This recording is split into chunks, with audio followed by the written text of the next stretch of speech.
Sam Bankman-Fried, guilty on all charges, wire fraud, money laundering, securities fraud, faces the possibility of 110 years worth of prison time.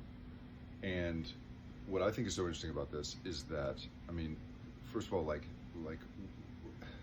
we talk a lot about tech moving so much faster than regulation can or than the authorities ever could. But here's what's crazy. He was found guilty exactly 1 year after the original report from CoinDesk that revealed this creepy connection between FTX and Alameda, the Alameda Research, his trading platform and his securities firm, right?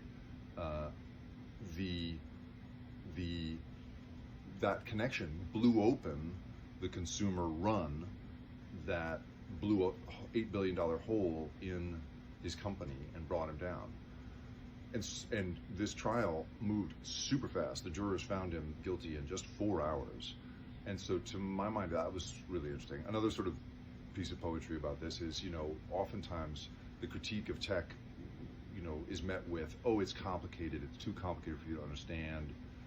And in this case, what's so interesting is that the very nature of the blockchain on which crypto is built, right, is this idea that you have this open ledger full of evidence of what has come before, and that's how you can trust it.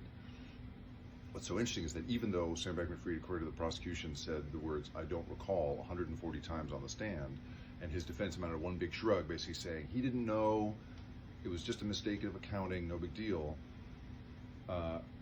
The digital breadcrumbs inside a digital operation like his gave him away.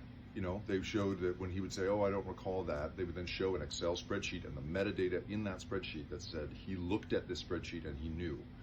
And that was his undoing. So to my mind, just the idea that this moved so quickly and that prosecution used the digital evidence so effectively, such that the jury only had to deliberate for 4 hours on what should have been, in theory, a very complicated case.